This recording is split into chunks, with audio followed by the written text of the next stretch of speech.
이렇게 기도하라. 오늘 9번째 시간입니다. 마태복음 6장 13절 우리를 시험에 들게 하지 마옵시고 다만 악에서 구하옵소서. 나라와 권세의 영광이 아버지께 영원히 있사옵나이다. 아멘. 이 구절에서 오늘은 다만 악에서 구하옵소서. 오늘은 악. 과연 악이란 무엇일까? 악의 개념. 그러니까 사람들이 악하다 할 때 말하는 이 악이라는 개념이 사람마다 기준이 다 다르잖아요. 근데 우리는 지금 성경을 기준으로 하고 있기 때문에 제가 항상 드리는 말씀은 기준이 무엇이냐죠. 사람과 사람이 이 땅에서 대화할 때에는 자기가 어렸을 때부터 취했던 어떤 틀이 있죠. 구조가 있죠. 학습했던 구조, 알아왔던 구조, 지식의 체계가 다 있습니다. 다 달라요. 그러니까 자기 기준에 안 맞으면 틀렸다고 말하고, 자기 기준에 안 맞으면 악이라고 말하고, 또 자기 기준에 좋게 여겨지면 이건 좋은 거야, 이건 선한 거야, 이렇게 판단의 기준을 세워놓고 말았습니다. 그런데 우리는 지금 성경을 기준으로 하고 있기 때문에 그러면 성경이 말하는 선은 뭐고 악은 뭐냐? 이미 우리는 답을 알고 있어요. 이 성경이 말하는 것은 하나님과 하나 되는 것, 이게 전부 선이고 좋은 거예요. 그러나 하나님과 반대되는 것, 그게 사단이고 마귀고 귀신인 거죠. 거기서 벗어나서 이제 하나님과 하나 되는, 그것이 바로 신앙생활이고 하나 되는 과정입니다. 오늘 그 악이라는 부분, 악에서 구하옵소서 했는데 시험에 들지 않는 것하고 악에서 구해달라는 말하고는 같은 맥락이라고 볼 수 있어요. 지난 시간에는 페이라조와 도끼마조의 시험에서 공부를 좀 했죠. 페이라조, 실패를 위한 시험을 계속하다가 성공을 위한 도끼마저의 시험으로 맞춰지게 되는, 하나님께서 이런 모든 과정 가운데서 우리를 이렇게 감당케 하시고 벗어나게 하시고 이기게 하시고 찾게 하시고 또 인도해 주심으로 말미암아 우리 앞길이 환하게 비춰지는 그분의 그 사랑, 인도하심, 역사하심, 계획하심, 이 모든 것들이 우리를 향해서 열려 있다는 것을 감당할 수 있도록 해주셨다는 것을, 그래서 그분은 우리를 절대로 유혹에 있게 만드시는 않는다. 유혹에 빠지게 하시지는 않는다. 다만 성공하기 위해서 완성으로 가게 하기 위한 어떤 테스트는 이제 하신다는 거죠. 그런 것이 우리 삶 가운데 여전히 있었잖아요. 깨닫고 보면 하나님이 전부 나를 테스트하시기 위해서 정말 유의 양식을 주시고 유의 양식을 먹게 하시려는 그런 놀라운 하나님의 계획들이 있었는데 그것을 내가 몰랐을 때는 악했던 거죠.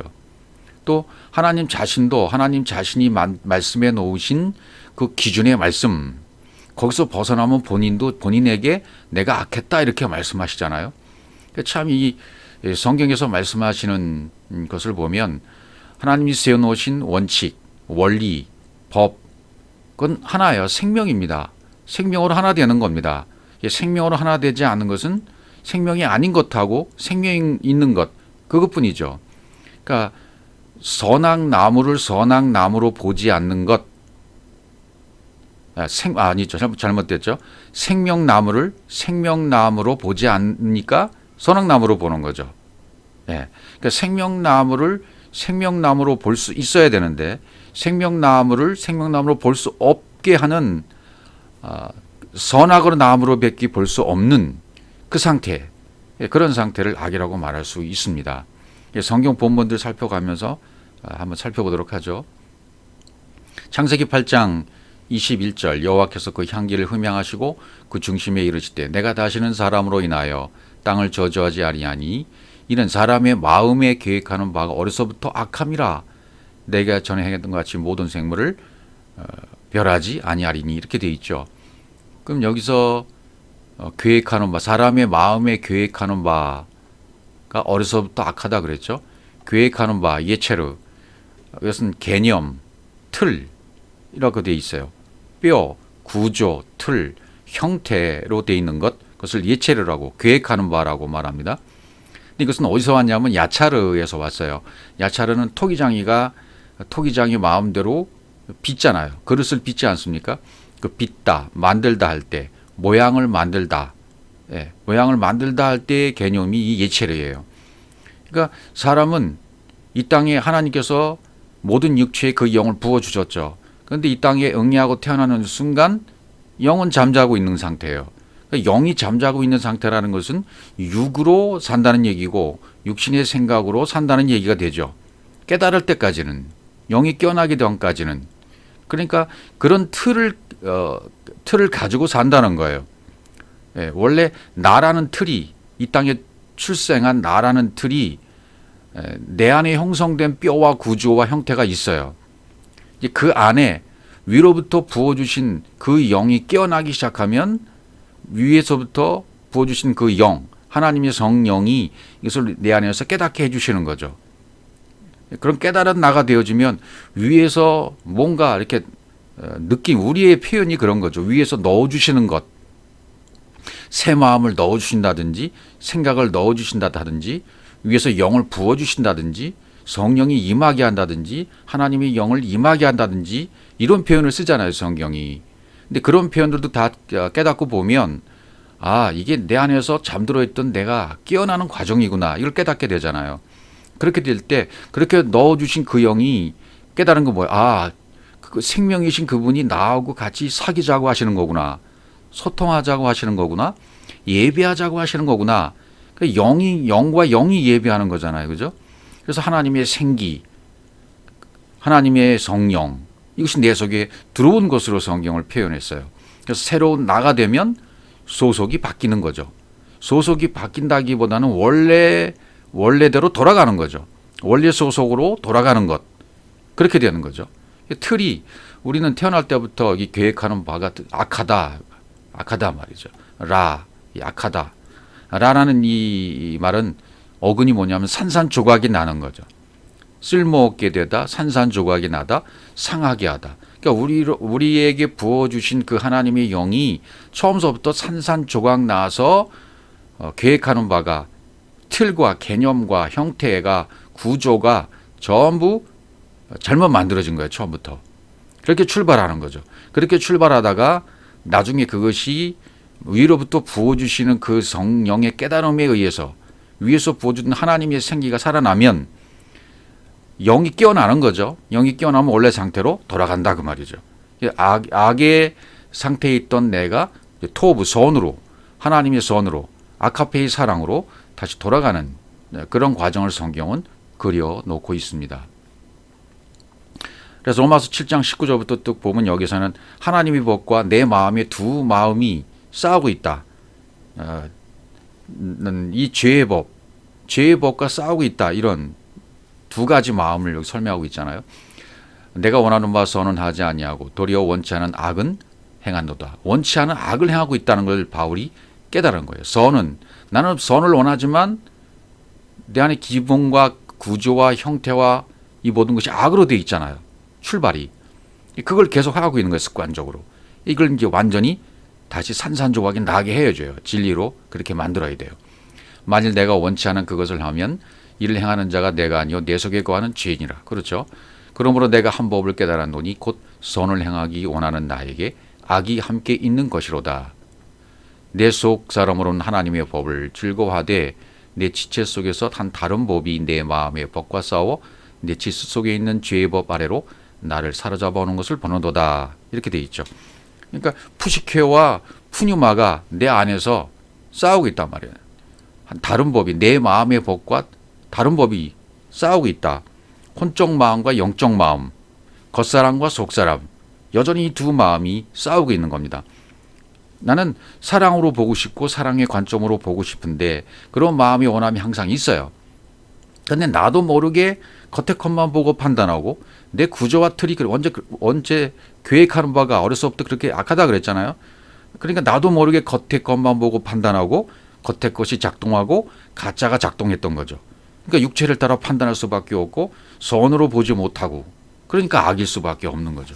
이것이 악순환적으로 계속 나한테서 이루어져 왔던 거죠. 그러니까 성경이 말하는 것을 한번 살펴본데요. 간단하게 한번 성경 구절만 보겠습니다. 이런 전체적으로 어떤 말씀을 하고 계시냐면 행위 언약에 빠져서 은혜 언약을 깨닫지 못하는 상태가 악이다.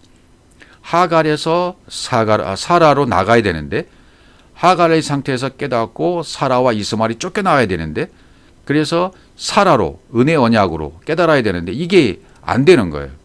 율법에서 복음 진리로 나아가야 되는데 나아가지 못하는 것, 그것을 악이라고 말할 수 있어요. 신명기 4장 25절입니다. 내가 그 땅에서 아들을 낳고 손자를 얻으며 오래 살 때에 만일 스스로 부패하여 무슨 형상의 우상이든지 조각하여 네 하나님 여호와 앞에 악을 행함으로 그의 너를 격발하면, 그러니까 여기서도 스스로 부패하여 무슨 형상의 우상이든지 조각하여 네 하나님 여호와 앞에 악을 행함으로, 하나님 앞에 악을 행하는 것이 뭐냐면 스스로 부패하는 거예요.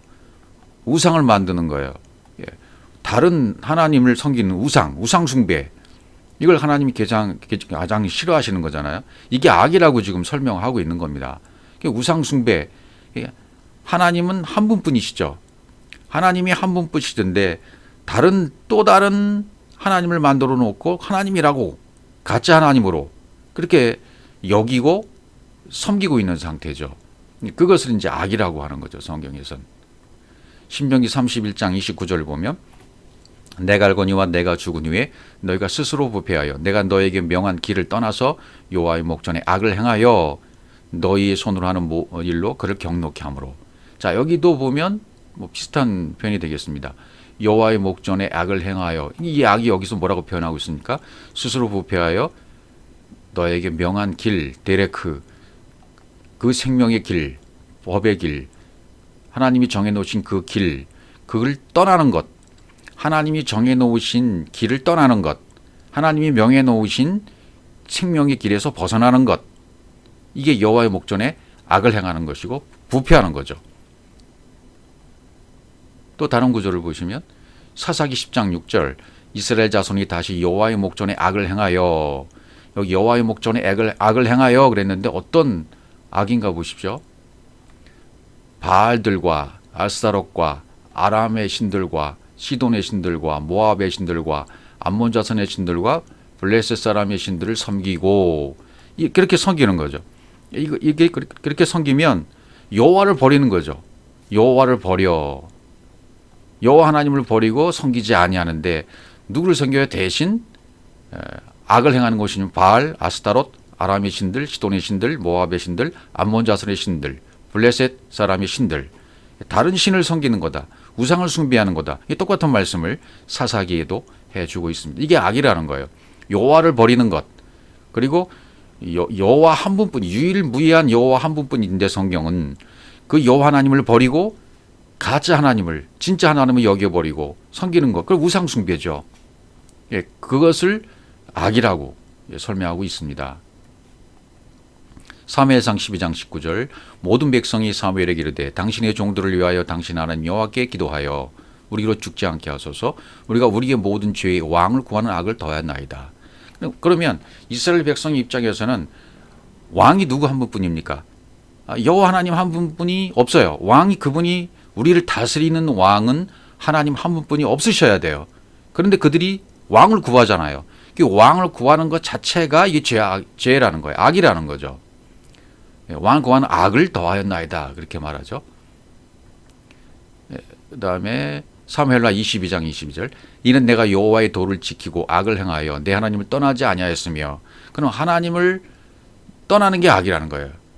여호와의 도를 지키지 않는 게 악이라는 거죠.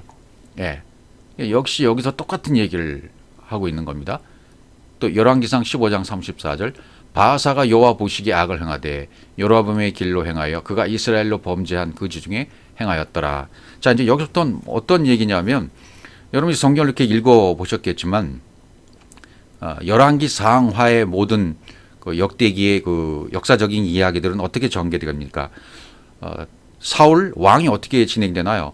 사울 왕을, 이들이 왕을 구함으로 말미암아 하나님이 결국은 사울을 임금으로 왕으로 세우십니다. 그 다음에 누구죠? 사울, 다윗, 솔로몬.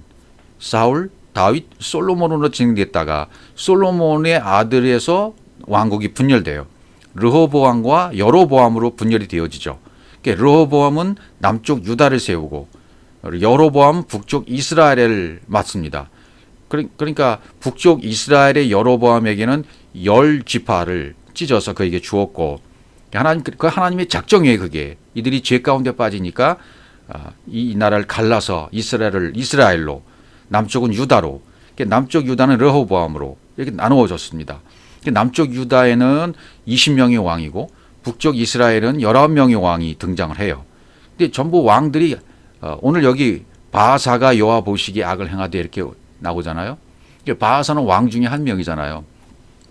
그러니까 이런 역사적인 기록을 보면 이런 구절이 계속 나오는 거예요. 어느 왕이 여호와 보시기에 악을 행하되. 그런데 어떻게 이런 구절들이 계속 진행되는가? 그 역사적인 이야기를 지금 제가 들려드리는 겁니다. 그냥 참고만 하시면 되겠어요. 근데 남쪽 유다의 왕 중에서 시스기야라든지 요시야라든지 이런 왕들을 제외하고는 전부 악한 왕으로 기록되어 있고 북쪽 이스라엘은 전부 악한 왕으로 기록되어 있어요. 그 기준이 뭐냐 하면 성경은 예루살렘 성 밖에서 예배를 인정하느냐 안 인정하느냐 이걸로 평가했어요. 그러니까 이제 그 얘기를 이제 조금 설명을 해 드리도록 하겠습니다. 그러니까 39명의 왕이 등장하죠. 거기다 아까 사울과 다윗과 솔로몬까지 합하면 42명의 왕이 등장해요. 왜 42명일까요? 그건 신약 성경에서 예수님까지 족보가 42대로 끝나요. 42대로 연결되어 있어요. 그것을 상징하는 거죠. 42대로. 네. 어쨌든 모든 것이 이렇게 연결되어 있는 것을 볼 수 있고요. 자, 왜 이런 일이 생겼는지를 여로보암과 르호보암의 역사적인 그런 얘기를 이제 성경이 기록해 놨으니까 그걸 참고하시면 되고, 자, 열왕기하 13장 2절에 보시면 여호와 보시기에 악을 행하여 이스라엘로 범죄케 한 느밧의 아들 여로보암의 죄를 쫓고 떠나지 아니하였으므로, 이 열왕기하 13장 2절에 있는 느밧의 아들 이스라엘로 범죄케 한 느밧의 아들 여로보암의 죄를 쫓고 떠나지 않았으므로, 이 이야기가 계속 구절이 등장해요. 계속 똑같은 표현들이 반복적으로 여러 번 등장하는 것을 볼 수 있어요. 자, 이것이 어떻게 등장하냐면 이 구절을 참고하시면 됩니다. 열왕기상 12장 27절 보시면, 만일 이 백성이 예루살렘에 있는 여호와의 전에 제사를 드리고자 하여 올라가면 이 백성의 마음이 유다 왕 된 그 주 르호보암에게로 돌아가서 나를 죽이고 유다 왕 르호보암에게로 돌아가리로다 하고, 이게 여로보암이 지금 생각하는 거예요. 북쪽 이스라엘을 세웠던 여로보암이 생각할 때 예루살렘에 성전이 있잖아요. 그러니까 이 백성들은 제사를 드려야 되는데 제사를 드리려면 예루살렘에 가야 돼요. 가야 되면 르호보암이 있는 곳으로 가게 되는 거니까, 그 백성들의 마음이 그쪽으로 갈 게 아니냐 말이죠. 그러면 그렇게 되면 나는 결국 여로보암 나를 죽이고 르호보암이 다 돌아갈 게 아니냐, 이렇게 생각하는 거예요. 그리고는 어떻게 얘기합니까? 그때부터 우상을 숭배하는 거예요. 이제 여로보암이 12장 28절 열왕기상, 이에 계획하고 두 금송아지를 만들고 우리에게 말하기를 너희가 다시는 예루살렘에 올라갈 것이 없도다. 이스라엘아, 이는 너희를 애굽 땅에서 인도에 올린 너희 신이라 하고, 자기 있는 여로보암이 세운 북이스라엘의 예루살렘에 있는 성전과 같은 성전을 세워놓고 여기에 하나님이 계셔, 너희 신이 여기 있는 거야, 그러니까 예루살렘에 갈 필요가 없어 라고 이제 백성들을 회유하는 거죠. 하나는 베델에 두고 하나는 단에 둔지라. 베델과 단에 이런 성전을 세워놓고, 예루살렘 성 바뀌잖아요. 다른 곳이잖아요. 그래서 여기서 예배를 드려라 말이죠. 여기서 예배를 드리고 하나님을 섬겨라, 그렇게 지금 회유하고 있는 거예요. 이 일이 죄가 되었으니 이는 백성들이 단까지 가서 그 하나에게 숭배함이더라. 저가 또 산당들을 짓고 레위 자손 아닌 보통 백성으로 제사장을 삼고, 그러니까 여로보암이 자기 마음대로 지금 제사장을 세우는 거예요. 레위 재산이 아닌 보통 백성으로. 또 산당들도 짓고, 8월 곧 그달 15일로 절기를 정하여 유다와의 절기와 비슷하게 하고, 남쪽 유다의 절기와 비슷하게 만들어 놓는 거죠. 그래서 그것으로 못 가게, 예배드리러 못 가게 이렇게 만드는 거죠. 단에 올라가되 베델에서 그와 같이 행하여 그 만든 송아지에게 제사를 드렸으며 그 지은 산당의 제사장은 베델에서 세웠더라. 그러니까 완전히 우상 숭배의 체제를 만들어 버린 거예요. 이것이 하나님 앞에 악이었다는 거죠. 저가 자기 마음대로 정한 달 곧 8월 15일로 이스라엘 자손을 위하여 절기로 정하였고 베델에 쌓은 단에 올라가서 분향하였더라. 이게 이제 여로보암의 죄라고 말하는 거죠. 이 이야기가, 이 구절들이 계속 반복적으로 나오는 거죠. 역대하 12장 14절. 르호보암이 마음을 오르지 하여 여호와를 구하지 아니함으로 악을 행하였더라. 남쪽 유다의 르호보암도 마찬가지로 여호와를 구하지 아니해 악을 행했다. 예, 그러니까 히스기야 왕, 또 뭐 조금 더 얘기하면 아사 왕 정도, 히스기야, 요시야 개혁을 단행했던 이런 왕들을 제외하고는 전부 악한 왕이다라고 성경은 역대 왕들을 표현해주고 있습니다. 그러니까 남쪽 유다 20명의 왕들 중에서는 2명 또는 3명 이 정도. 그다음에 북이스라엘은 19명 정도가 저보 악한 왕으로 묘사가 되어 있는 것을 볼 수 있어요. 역대하 33장 6절. 또 신놈의 아들 골짜기에서 그 아들들을 불 가운데로 지나게 하며 또 점치며 사술과 요술을 행하며 신접한 자와 박수를 신임하여 여호와 보시기에 악을 많이 행하여 그 진노를 격발하였으며. 악을 많이 하는 게 뭐죠? 우상 숭배하는 거예요. 그러니까 무당, 요술, 신접한, 박수 이런 자들을 앞세워 놓고서 우상 숭배하는 거. 이게 전부 악이라는 얘기죠. 이 시편 53편 1절. 어리석은 자는 그 마음에 이르기를 하나님이 없다도다. 저희는 부패하여 가증한 악을 행하며. 가증한 악이 뭐라고요? 그 마음에 하나님은 안 계셔. 하나님이 없다라고 말하는 것 자체가 가증한 악을 행하는 것이라고 말하는 것이고 선을 행한 자가 없다 이렇게 얘기하고 있어요. 잠언 3장 7절도 스스로 지롭게 여기지 말지어다. 여호와를 경외하며 악을 떠날지어다. 그러니까 악을 떠나는 것이 뭐예요? 여호와를 경외하는 거예요. 그러니까 여호와를 경외하지 않으면 전부 악이죠. 스스로 지혜롭게 여기면 악이죠. 예. 그러니까 악이라는 상태에서 우리는 벗어나야 되는데 처음에 말씀드렸지만 어려서부터 계획하는 바가 예체로 구조, 틀, 형태 이런 모든 토기장이가 뭘 만드는 것처럼 우리 자체가 구조와 틀 자체가 어려서부터 악했단 말이죠. 이렇게 그 얘기는 영으로 살지 못하고 영으로 살지 못하고 육신의 생각으로 살았다. 태어날 때부터 그렇게 되어 있다는 거죠. 이사야 1장 11절부터 보면 이렇게 되어 있습니다. 여호와께서 말씀하시되 너희의 무수한 재물이 내게 무엇이 유익하뇨? 나는 수양의 번제와 살찐 짐승의 기름에 배불렀고 나는 수송아지나 어린 양이나 수염소의 피를 기뻐하지 아니하노라. 자, 이 얘기는 뭡니까? 이스라엘 백성들이 이들이 지금 예배를 드리긴 드리는데 분양하긴 하는데 악을 행하고 있다. 어떻게 악을 행하고 있나 보세요. 11절 이렇게 되어 있고요. 수양의 번제, 살찐 짐승의 기름에 배불렀다. 짐승을 죽여서 예배를 드린다고 와서 예배를 드리지만 이거는 진정한 예배가 못 된다. 영적 예배가 못 된다는 말씀을 하고 계시는 거죠. 이사야 1장 12절. 너희가 내 앞에 보이러 오니 그것을 누가 너에게 요구하였느뇨? 내 마당만 밟을 뿐이라. 내가 너희들한테 요구한 적이 없어. 영적 예배를 드리라고 나는 요구하고 있는 건데 너희는 자꾸 육적 예배를 드리잖아. 짐승만 잡아서 죽이잖아. 성전을 주고 그 성전에서 예배를 드리고 짐승을 잡아 죽이라는 그런 상징을 통해서 영적으로 깨닫고 영적 예배를 드려야 되는데 너희들은 내 앞에 보이로만 오고 있지 않았냐. 마당만 밟는 거야. 동물만 죽여서 피만 흘리고 피만 흥건하게 하고 정말 내 마음을 모른다 그 말이죠. 아버지 하나님의 마음을 모르는 거예요. 신약이나 구약이나 똑같습니다. 이것은 헛된 재물을 다시 가져오지 말라.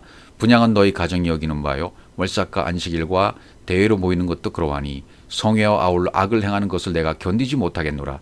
견디지 못하시는 거예요. 신령과 진정으로 예배하지 못하는 것을 견디지 못하시는 거예요. 이때 당시나 상징으로 보여주는 거니까 지금이나 예배는 드리긴 드리는데 수많은 사람들이 성전에 모여서 예배를 드리고 하나님 우리에게 너희는 산에 올라가 나무를 가져다가 성전을 건축하라. 그 얘기는 뭐예요? 산으로 가는 산에는 진리가 있는 것, 여호와께서 우리 주님께서 존재 자체로 계시는 곳이 산이잖아요. 진리가 있는 것, 그분 자체가 진리가 돼서 산에 올라가 앉으시고 제자들이 나오니까 입을 열어 가르쳐 가라사대. 이게 산상수훈이잖아요. 예, 그렇게 산에 올라가 나무를 가져다가 나무는 십자가잖아요. 진리의 산에 올라가서 십자가에서 육체를 죽이는 그 행위를 통해서 너희 심령 성전을 지어라는 뜻인데 학교에서 있는 그 말씀을 잘못 알아들어서 정말로 산에 올라가 나무 가져다가 베어다가 성전 건축한 거예요. 지금도 수천억 들여서 엄청난 교회를 눈에 보이는 교회를 짓는 교회들이 얼마나 많이 있습니까? 경쟁적으로 한국 교회 이런 것에 빠져왔었어요. 지금도 마찬가지로 나는 성전 건축을 몇 개 했다. 나는 교회를 몇 개 지었다. 이걸 자랑 삼아 얘기하잖아요. 하나님은 한 번도 그거 지으러 가신 적이 없어요. 마음 성전을 지으라는 얘기고 심령 성전을 건축하라는 얘기지 그렇게 멋들어지게 성전을 크게 지으라는 얘기 하신 적이 없습니다. 심령 성전을 지으라는 거예요. 그래서 에클레시아가 진리가 된 사람들이 모여서 예배할 공간만 있으면 되는 거예요. 예. 에클레시아가 된 사람들이 중요하고 그들이 모여 있는 공동체가 중요한 것이고 건물은 하나도 중요하지 않아요. 건물을 교회라고 얘기하지 않습니다.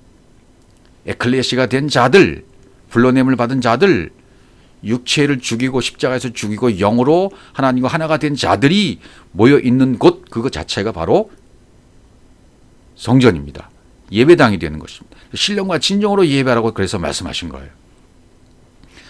이렇게 살찐 것, 수많은 사람, 헛된 재물 가져오지 마라. 내 마당만 밟아.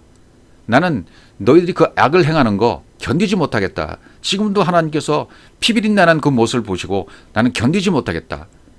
엄청난 찬양단을 동원해서 찬양 드리는 모습 주님이 기뻐하실까요? 이 진리를 깨닫고 하면 기뻐하십니다.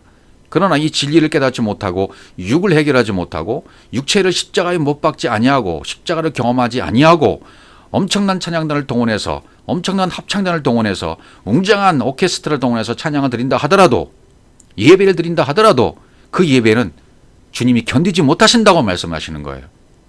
나는 그런 예배를 받지 않는다고 말씀하시는 거죠. 어떤 예배 받으십니까? 하나님은 영이시니 예배하는 자가 신령과 진정으로 예배할지니라. 그렇죠. 요한복음 4장 24절에서 말씀하신 이 말씀은 하나님은 영이야. 너희도 영이 돼야 돼. 영이 깨어나야 돼. 어려서부터 악했던 예체로 구조와 틀과 구조의 형태가 전부 깨트려지고 진리의 말씀으로 깨트려지고 너희가 영으로 깨어나야만 하나님과 하나가 되는 거야. 그렇게 하나님과 영으로 하나가 되어서 드리는 그 예배를 나는 받는다. 그 예배만이 신령과 진정으로 드리는 예배다라고 말씀하시는 것입니다. 그러니까 수많은 사람들이 수많은 교회 엄청난 돈을 들여서 지은 교회 땅에 모여서 드린다고 하더라도 그건 거룩한 예배가 될 수 없다. 너희 영들이 깨어나야 된다. 너희 영이 하나님의 영과 똑같은 하나님의 영으로 깨어나야만 진정한 예배를 드릴 수 있는 거야. 그렇지 않으면 전부 내 마당만 밟는 것이고 나는 그 악을 견딜 수 없다. 너희들이 드리는 피비린내는 그 예배를 나는 들을 수 없다. 받지 않는다라고 말씀하시는 것을 오늘 이 시대에 영이 깨어난 사람들이 듣고 이 진실과 이 진리를 아직 깨어나지 못한 사람들에게 깨어나라고 전파해야 되는 복음 전도의 책무가 우리에게 있는 겁니다. 그것을 우리에게 전하라고 하시는 거죠. 겉으로 보여지는 거 그것이 다가 아닙니다. 겉으로 보여지는 기준 그것이 아닙니다. 성경은 겉으로 보여지는 것, 겉으로만 보여지는 악, 저 사람은 악한 사람이야. 저 사람은 죄를 졌어. 이런 겉으로 보이는 것으로 하나님은 판단하지 않습니다. 그 사람이 영이 됐느냐, 그 사람이 영으로 깨어났느냐 이것만 보는 거예요. 그러나 오늘날 교회가 어떻게 했나 보십시오. 에레미야를 통해서 주시는 말씀 에레미야 2장 13절입니다. 내 백성이 두 가지 악을 행하였나니 곧 생수에 근원되는 나를 버린 것과 스스로 웅덩이를 판 것인데 그것은 물을 저축치 못한 터질 웅덩이라 이렇게 돼 있어요. 두 가지 악이라고 지금 말씀하고 있어요. 두 가지 악. 하나는 생수에 근원되는 나를 버린 것과 하나님을 버린 거예요. 이 백성들이 하나님을 버리고 우상을 숭배했죠. 에레미야 시대까지 계속 그것이 이어온 겁니다. 여로보암의 그 죄, 우상 숭배한 그 죄로부터 시작해서 계속되는 생수에 근원되는 여호와 하나님을 버린 거예요. 또 스스로 웅덩이를 판 것인데 그것은 물을 저축지 못한 터진 웅덩이라. 이 터진 웅덩이, 이 웅덩이를 좀 깨달아야 되겠죠. 이 웅덩이가 무엇인지. 웅덩이, 이 보르라고 되어 있어요. 웅덩이, 보르. 보르란 단어는 저수지 또는 물웅덩이, 구덩이 또는 우물 이렇게 되어 있는데 이 어근을 살펴보니까 바알에서 왔어요. 바알은 파다, 웅덩이를 파다, 우물을 파다에서 온 거죠. 또 색이다 이런 단어가 웅덩이예요. 그럼 창세기에도 요셉도 물 없는 구덩이에 빠지잖아요. 자, 그런 장면도 살펴볼 필요가 있겠죠. 창세기 37장 24절 그를 잡아 구덩이에 던지니 구덩이는 빈 것이라 그 속에 물이 없었더라. 요셉의 형제들이 채색 옷을 지어 입히는 아버지가 미운 거예요. 이 아버지도 믿고 이 요셉도 미우니까 요셉을 잡아 구덩이에 던져 넣었어요. 예, 여기 나오는 구덩이, 여기 똑같은 보르라는 단어입니다. 구덩이, 저수지, 구덩이, 우물. 근데 거기에는 물이 없잖아요. 구덩이를 파는 이유는 뭐예요? 물이 나오게 하도록, 물이 나오는 우물을 파는 거잖아요. 구덩이를 판다.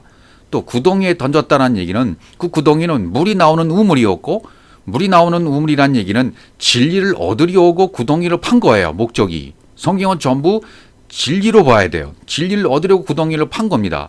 그런데 거기에 뭐가 없어요? 물이 없어요. 물이 없다는 얘기는 진리가 없다는 얘기예요. 그 얘기는 요셉이 지금 겪는 과정을 겪고 있다는 것을 깨달아야 되겠죠. 때 미디안 사람 상고들이 지나는지라. 창세기 37장 18절. 요셉의 형제들이 요셉을 구덩이에서 끌어올리고, 자, 물 없는 구덩이에서 요셉을 끌어올렸다는 얘기가 뭐예요? 진리가 없는 물 없는 구덩이에서 끌어올리면 당했어요. 그러면 이제는 깨닫는 성령에 의해서 이제는 육체를 해결했다는 얘기죠. 구덩이에서 끌어올렸다는 얘기는 육체의 생각이 죽었다는 얘기예요. 은 20개를 그 이스마엘 사람들에게 팔매. 이 예수님의 모형이잖아요. 요셉이 전부 예수 그리스도의 모형입니다. 은 20개의 글을 이스마엘 사람들에게 팔았다. 요셉을 팔아버린 거예요. 팔아야 돼요. 은 20에, 이 은 20에, 예수님이 은 30에 가룟 유다에게 팔림을 당하잖아요. 똑같은 얘기예요. 이렇게 팔려야 돼요. 그래야 우리를 구원하게 되는 거죠. 그래서 요셉을 데리고 애굽으로 가요. 그래서 이 요셉이 이렇게 팔려가야만 나중에 이들이 다 구원받는 거예요. 요셉을 통해서. 오늘날도 이 요셉을 예수 그리스도의 모형으로 만들어 놓으시고 이들을 통해서 구원받는 형제들, 우리들을 이렇게 묘사해 주고 있는 것입니다. 결국은 구덩이에서 끌어올려지게 되잖아요. 그 이야기입니다. 출애굽기 21장 33절. 사람이 구덩이를 열어두거나 구덩이를 파고 덮지 아니하므로 소나 나귀가 거기 빠지면, 이렇게 돼 있죠. 구덩이를 열어두었다는 건 뭐예요? 예, 구덩이를 파고 덮지 않았다.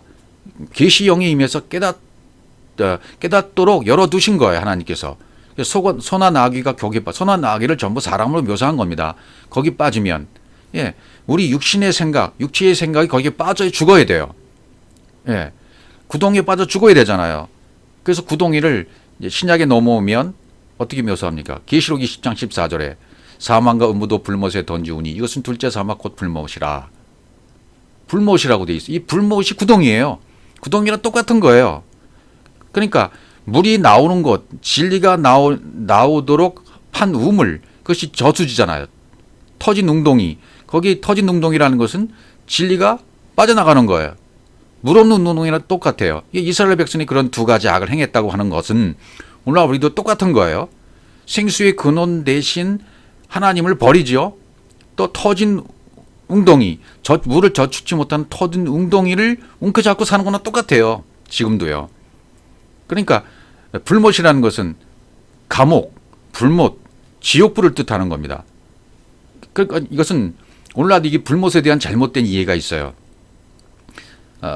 교회 나가서 예수 믿고 천국 갔다. 그러면 나는 지옥불을 면해서 나는 불못에는 안 가. 이렇게 가르쳤거든요. 교회에서. 그러니까 불못이라는 의미는 저수지, 구덩이, 우물, 불못 다 똑같은 얘기거든요. 그럼 감옥, 불못, 지옥불이라는 얘기는 뭘까요? 예, 깨닫게 해주시는 성령의 불이란 뜻이에요. 성령의 불을 육신의 불로 태워서 성령의 불로 육신을 태워버리는 거죠. 그것이 불못이에요. 그러면 영과 진리가 나오는 거죠. 어디에서? 불못에서, 지옥불에서.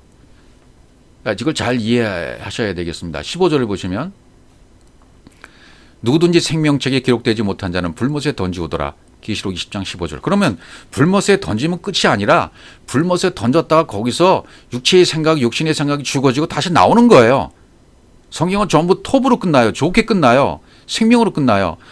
저 사람은 악한 사람이니까, 악한 놈이니까 지옥불에 던져서 죽어. 지옥에 던져져서 불못에 막 타고 고통스러워한 모습, 그걸 묘사해 놓고 그걸 믿으니까 그런 꿈을 꾸는 것이고 그런 상상을 보게 되는 것이고 직접 그런 계시를 봤다고 하는 사람도 있는 거예요. 왜? 그렇게 믿어버리니까 그런 것이 오는 겁니다. 그러나 성경 그렇게 얘기하지 않아요. 구덩이, 우물, 감옥, 불못, 지옥불 다 똑같은 거예요. 왜 그걸 만들어 놓으셨을까요? 거기서 깨닫고 나오도록 만드신 거예요. 지옥불에 들어가서 깨닫지 못하는 자는 지옥불에 떨어져서 거기서 깨닫고 다시 나오는 겁니다. 성령의 불로 육신을 태우고 나오는 겁니다. 마태복음 18장 9절에 나오잖아요. 만일 네 눈이 너를 범죄케 하든 빼어내어버리라. 한 눈으로 영생에 들어가는 것이 두 눈을 가지고 지옥불에 던지는 것보다 나으니. 여기 지옥불 나오지 않습니까? 다 똑같은 얘기예요. 단어 구조가 웅덩이, 저수지, 우물, 감옥, 불못, 지옥불 다 똑같은 것이거든요. 거기 물을 얻으려고 진리를 얻으려고 우물을 파는 거예요. 구덩이를. 그리고 육신을 태우려고 지옥불에 던지는 거예요. 예, 두 눈을 가지고 지옥불에 던지는 것보다 낫죠. 그렇죠. 두 눈을 가지고 지옥불에 던져 있다가 만약에 깨닫지 못하면 거기서 깨닫고 다시 나오는 거예요. 예, 한 눈을 가지고 영생에 들어가서 깨달으면 되는 것이고, 이 사람은 한 눈을 가지고 깨달은 사람은 영생에 들어가면 하나님과 한 영으로 하나가 되는 것이고, 못 깨달으면 두 눈을 가지고 지옥불에 떨어졌다가 지옥불에 떨어져서 어떻게 돼요? 육신의 생각이 다 불태워져 버리는 거죠. 그럼 다시 거기서 나오는 거예요. 생명으로 나오는 거라고 그 말이죠. 그러니까 이 오해를 빨리 벗겨버리셔야 돼요. 지옥이라는 것을 장소적으로 본다든지 거기에 지역에 불이 있다든지 그래서 사람이 거기서 평생 불타고 있는 모습을 상상하시면 안 된다 그 말이죠. 그건 사람들이 상상으로 만들어낸 겁니다. 그러니까 이것은 우리 육체가 십자가에서 못 박는 과정, 십자가에서 죽어지는 과정을 묘사한 거예요. 예, 그 성경은 전부 그런 진리를 설명해 놓고 있는 것입니다.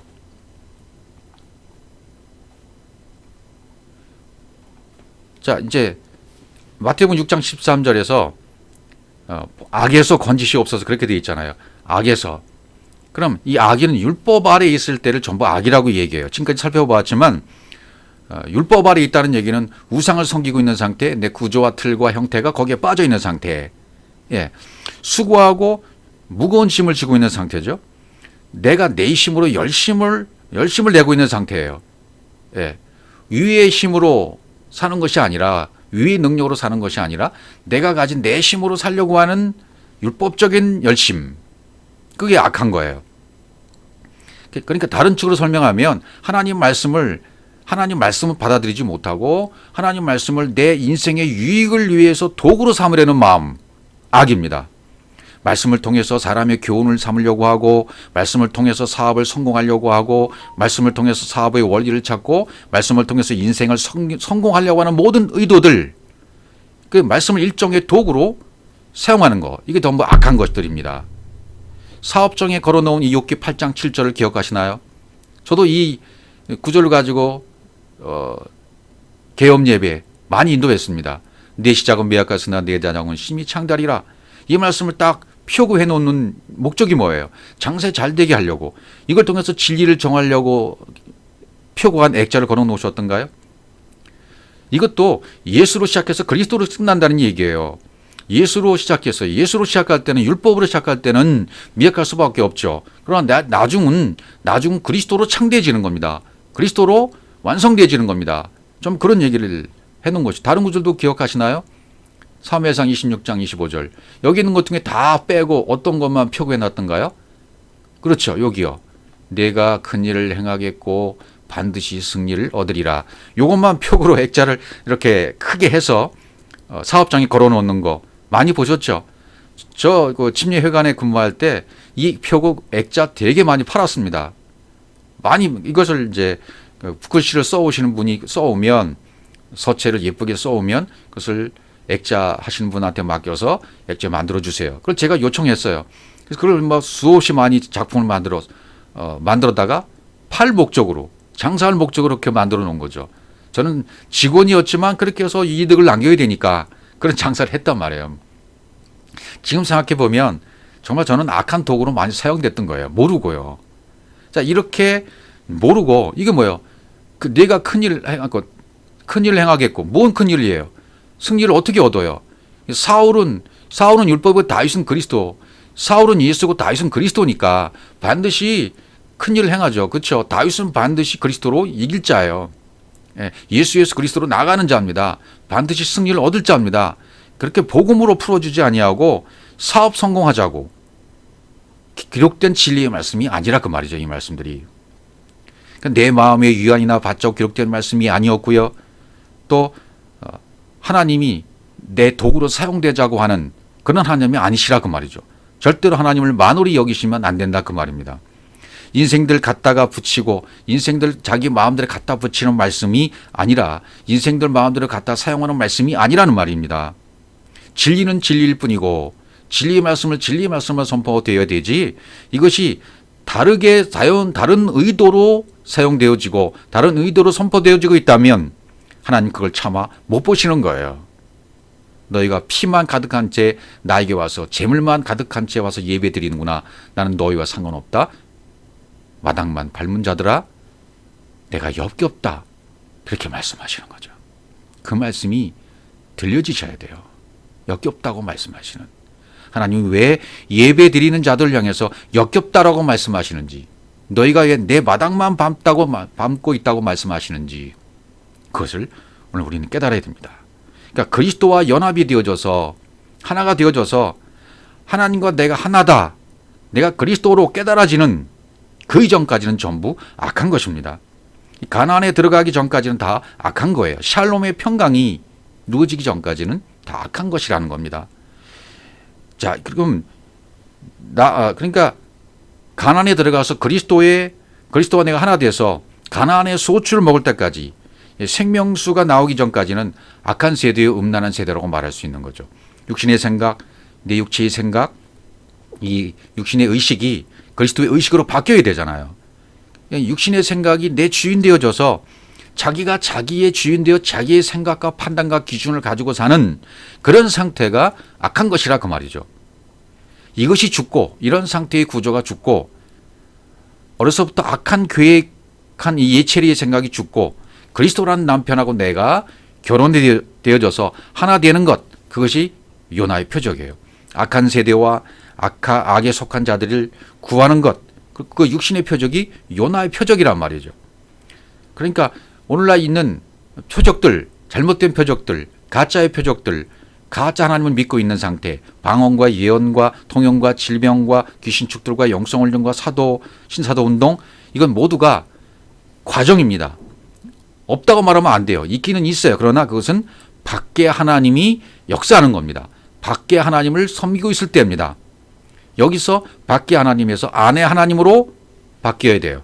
하나님이 살아계시다는 것을, 영으로 진리로 계시다는 것을 깨닫게 함으로 하나님 안으로 들어오게 하시려는 역사가 바로 그런 은사적인 체험적인 겉에 드러나는 역사들입니다. 아주 극히 초보적인 단계입니다. 이 겉에 것에 취하게 되면 사람이 어떻게 되냐면 자꾸 사업 성공을 구하게 되고, 출세하려고 그러고, 부자가 되려고 하고, 표적을 구하고, 자꾸만 방언, 통역, 예언, 신유, 귀신 축출, 여기에만 빠져 있어요. 겉에 것만 빠져 있단 말이죠. 여기서 빨리 안으로 들어와야 돼요. 겉에서 안으로, 밖에 하나님에서 안에 하나님으로 바뀌어져야 돼요. 하나님은 전부 진리로 주셨는데 율법으로 받고 있다면, 속의 것을 주시려고 하는데 겉의 것만 가지고 다 됐다고 한다면 죄를 짓고 있는 상태이고, 이것이 바로 악이라는 거예요. 악의 상태에 있는 것이라 그 말입니다. 그러니까 율법을, 성경 66권 주어진 것을 전부 겉에 문자로만 보고 있다면 그 상태가 죄이고 악입니다. 눈에 보여지는 대로만 풀고 눈에 보여지는 대로만 해석한다면 죄고 악입니다. 이게 영으로 풀어져야 돼요. 진리로 풀어져야 돼요. 겉으로 온 것이, 문자로 온 66권의 성경 말씀이 전부 진리로 풀어지면 우리 죄가 해결되는 것이죠. 우리가 이제는 보이는 세상에 지금 살고 있지 않습니까? 보이는 세상에다 하나님 뭘 숨겨놓으신 거예요? 보이지 않는 세상을, 천국을, 영원한 세계를 숨겨놓으신 거예요. 내 안에도 이미 천국을 숨겨놓으셨어요. 밭에 감추인 비유가 그것입니다. 내 안에 이미 그분이 영으로 계시는데 숨겨놓으셨어요. 그것을 깨닫고 내가 완전히 겉의 것이 깨어지기 시작하면 안에 있는 나를 깨닫게 되고 인식하게 되고 그리스도의 초월적인 의식으로 깨어나게 되어집니다. 그러면 악에서 벗어나는 거죠. 그러니까 만약에 이 세상을 주셨는데 이 세상의 겉의 것의 의미를 깨닫고 의미를 알게 되어지면 천국으로 가는 거예요. 가짜에서 진짜로 옮겨가는 겁니다. 근데 이 세상을 주신 의미를 모르면 천국으로 갈 수 있는 길이 막혀지는 거죠. 이 상태가 바로 악이라는 거예요. 진리를 모르면 죄이고 악인 것입니다. 세상을 세상으로만 보는 것이 죄이고 악인 것이다 그 말이죠. 시편 51편으로 다시 가보시면 주의 얼굴을 내 죄에서 돌이키시고 내 모든 죄악을 도말하소서라고 시편 기자가 죄악을 불법, 아본, 구부러진 것, 내 안에 구부러진 것 있죠? 죄악, 여기서 죄악이라는 건 구부러진 것을 얘기해요. 내 모든 죄악을 구부러졌던 거 바르게 펴야 되는데 펴지 못하고 구부러진 상태, 선에 들어가지 못한 상태, 율법에 갇혀있는 상태죠. 이 상태를 도말해달라, 마하, 지워달라, 지우개로 지우는 것처럼 없애달라는 그런 시편 기자의 표현이죠. 진리로 지울 수밖에 없어요. 시편 51편 10절 하나님이여 내 속에 정한 마음을 창조하시고 내 안에 정직한 영을 새롭게 하소서 이렇게 되어진 거죠. 율법에서 진리를 깨닫게 되는 것 이것이 새 창조고 새 피조물이 되는 겁니다. 여기 그래서 고린도후서 5장 17절에 보시면 그런즉 누구든지 그리스도 안에 있으면 새로운 피조물이라 이전 것은 지나갔으니 보라 새 것이 되었도다. 자 여기서 새로운 피조물이라는 말이 나와요. 새로운 피조물 이게 뭘까요? 카이노스 새로운 크티시스 피조물 최초의 창조 새로운 피조물이라는 얘기는 어떤 뭐 새로운 것을 다시 만든다는 얘기가 아니라 원래대로 돌아가는 것을 얘기하는 거죠. 원래대로 최초의 창조 그대로 원래대로 돌아가면 그게 새로운 피조물이 된 거예요. 이전 것은 지나가시니 보라 새 것이 되었다.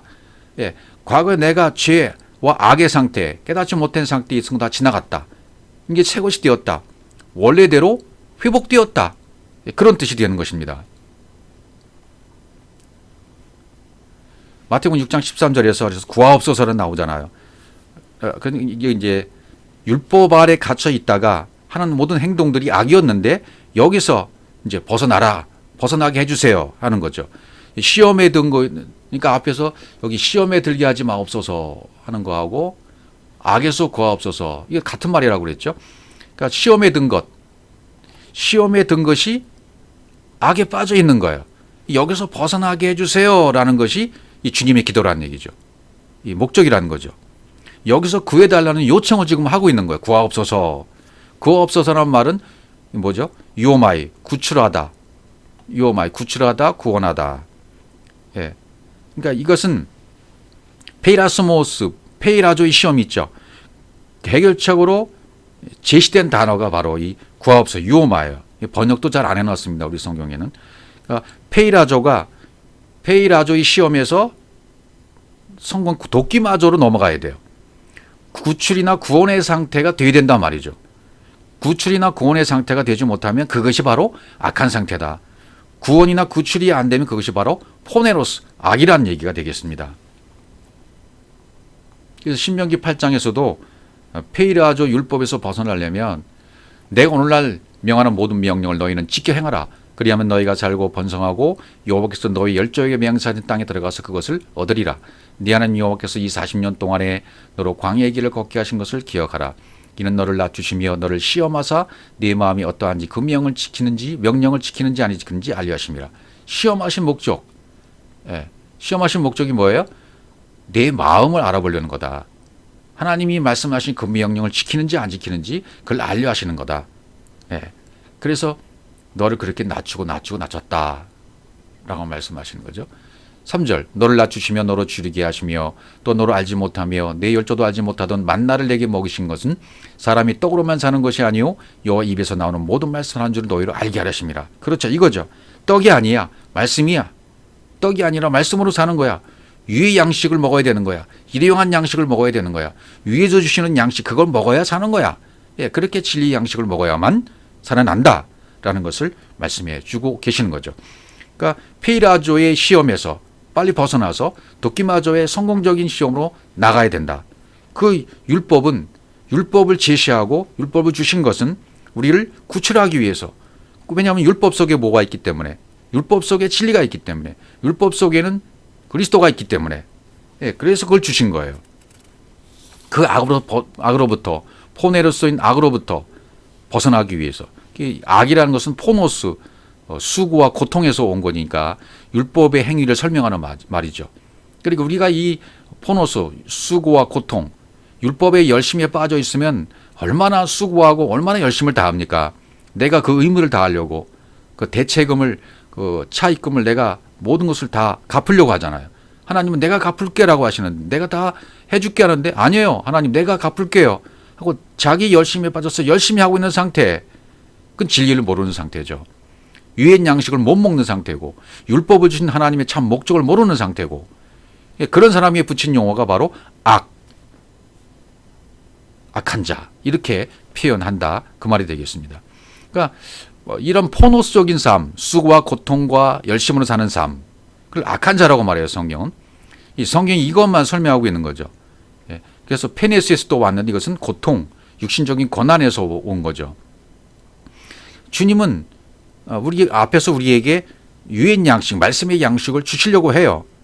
그런데 이걸 깨닫지 못하면 다 자기 힘으로, 자기 열심으로 하려고 그래요. 내 의무감으로. 그러니까 이 진리의 상태를 깨닫지 못하고 내 의무감, 내 열심으로 열심을 품고 하는 신앙의 행위, 이 모든 것을 포네로스, 악이라고 말하고 있는 것입니다. 그래서 악에 대한 세 가지 단어가 있어요. 첫 번째 카코스, 사프로스, 포네로스, 이 세 가지 악. 뭐 한 단어로 다 요약이 되지만, 자, 마가복음 7장 21절 여기에서 이제 카코스. 우리 성경은 이걸 구별하지 않았어요. 악을 뭐 전부 구별하지 않고, 속에서 그 사람의 마음에서 나오는 것은 악한 생각과 음란과 도적질과 살인과, 여기 악한, 이 악하다고 할 때 이 악하지 바로 카코스예요. 카코스, 첫 번째 단어가 카코스다. 이 카코스는 가치가 없다, 또는 타락했다, 해롭다, 사악하다, 이런 뜻으로 쓴 악한 생각입니다. 본질적인 성품을 말해요. 인간의 본질적인 성품이 이번에 카코스예요. 태어나면 갖고 나오는 상태가 이번엔 카코스의 상태입니다. 자기 생각을 가지고 신앙생활을 하잖아요. 그래서 이 외적인 모든 삶을 카코스적으로 해버릴 가능성이 많은 거죠. 다 이렇게 생활하는 거죠. 거기서 나온 것이 뭐 여기 악한 음란, 도적질, 살인, 간음, 이게 쭉 나오는 거죠. 이제 간음, 탐욕, 악독, 속임, 음탕, 헐긴 눈, 해방, 교만, 광패, 이 모든 악한 것이 다 속에서 나와서 사람을 더럽게 하는 것이니라. 이게 왜요? 카코스, 근본적으로 태어날 때 갖고 나왔던 이 악한 것, 이 카코스적인 성향 때문에 이 악한 것이 다 속에서, 사람 속에서 나오는 것이다. 이것이 사람을 더럽게 하는 것이다. 이렇게 좀 설명하고 있습니다. 누가복음 16장 25절에도 아브라함이 가로되 네 너는 살았을 때에 좋은 것을 받았고 나사로는 고난을 받았으니, 나사로가 고난 받았다 할 때 이 고난이 바로 카코스예요. 악이에요. 악을 받았다. 이것을 기억하라. 이제 저기서 위로를 받고 너는 고민을 받느니라. 여기서 역시 카코적인 것을 나사로에게 겪고 있다라고 설명하는 거죠. 요한3서 1장 11절도 사랑하는 자여 악한 것을 본받지 말고 선한 것을 본받으라. 선을 행하는 자는 하나님께 속하고 악을 행하는 자는 하나님을 배웁지 못하느니라. 이렇게 되어 있어요. 그러니까 카코스적인 것, 그래서 본질적인 악을 얘기해요. 본질적인 악에서 벗어나야 아가도스, 선을 행하는 하나님께 속한 자가 되는 거죠. 거기에 속하지 않은 자는 이 카코스적인 악을 행하는 자에게 속해져 있는 상태입니다. 두 번째는 사프로스라는 단어인데, 야고보서 5장 2절 너희 재물은 썩었고 할 때 썩었다. 썩었다는 표현은 여기는 뭐 세포라는 단어를 썼어요. 썩다, 부패하다, 무가치하다, 그런 단어입니다. 그러니까 사프로스라는 단어는 무가치하다는 이 사포라는 단어와 세포라는 단어와 비슷해요. 카코스가 가지고 있는 율법을 하나님의 뜻으로 알지 못하면 사프로스가 되는 거죠. 카코스적인 본질, 그것 가지고 내가 뭐 하고 있어요? 그럼 썩어요. 사프로스가 되는 거죠. 이 카코스적인 본질적인 악한 것을 가지고, 그런 성향을 가지고 무엇을 행했어요. 그럼 그게 사프로스, 썩게 된다고 말이죠. 그 다음에 마태복음 6장 13절에 다시 포네로스고, 또 세 번째 단어가 악하다. 여기 지금 포네로스라고 썼잖아요. 악에서 할 때 포네로스. 이가 첫 번째 설명해 드린 이 카코스적인 본질을 가지고 무엇을 하면 사프로스, 썩었다 그랬죠. 이런 사람들이 하는 짓, 카코스적인 본성을 가지고 있고, 그런 본성을 가지고 무엇을 행하고 있고, 그건 사프로스예요. 썩었어요. 그런 사람들이 또 무언가 짓을 행해요. 행동으로 또 뭔가 움직이고 있어요. 그것을 포네로스로 한다. 그러니까 포네로스라는 이 악이라는 단어는 다 카코스, 사프로스 포함한 단어가 포네로스가 되는 거죠. 그러니까 카코스의 본질적인 의미, 악의 의미, 사프로스의 썩어 있는 의미, 이것이 합쳐지니까 포네로스가 됐다. 그런 말이 되는 거죠. 그러니까 악하다는 것은 근본적인 죄가 해결이 안 된 상태예요. 하나님과 나 사이에 문제가 있다는 거죠. 그러니까 저 사람에 대해서 내가 마땅히 갚아야 할 빚, 그걸 내가 못 갚고 있는 거예요. 그러니까 내 안에 양식이, 진리의 양식이 없다는 거예요. 위의 양식이 없다는 거죠. 그러니까 내가 위로부터 갚음을 받고 위의 양식을 먹고 진리가 되었어요. 그럼 내가 그렇게 빚을 갚아주셔서 갚음을 당한 것처럼 나도 이제는 내 옆에 있는 형제를 향해서, 자매를 향해서, 저 사람을 향해서, 그 사람도 나와 똑같은 형제니까 깨닫지 못했을 뿐이지, 그 사람에게 당신도 빚 갚음을 당해야 돼요. 빚을 갚아야 돼요. 사랑의 빛으로 갚음을 당하셔야 됩니다라고 전해줘야 된단 말이죠. 그것은 위의 양식을 날마다 잡수셔야 됩니다. 그래야 악에서 구출받는 거예요. 라고 설명해 줄 수 있다 그 말이죠. 내 안에 진리가 없고 양식이 없다. 그럼 포네로스 악한 거예요. 여기서 구출되는 것, 그 방법 뭐죠? 하나님과 하나 되는 것, 이거밖에 없어요. 하나님과 하나 되지 못하고 떨어져 있는 상태가 죄고, 하나 되면 믿음이라고 하는 거죠. 하나가 돼야 믿음이에요. 떨어지면 살인이고 간음이고, 하나님과 하나 되면 믿음이고 그리스도가 되는 것이고 신이 되는 것이고 신의 성품에 참여한 자가 되는 것이고. 그래서 마태복음 6장 13절에서 악에서 구하옵소서라는 것은 뭘 구하는 겁니까? 하나님과 하나 되게 해주세요. 그분과 하나로 살게 해주세요. 라는 요청이고, 진리를 알지 못하는 상태에 있는데 여기서 구출해 주세요. 진리를 알지 못하는 상태에서 나를 빼내 주세요. 구출해 주십시오. 라고 하는 기도가 마태복음 6장 13절이다. 그 말씀인 거죠.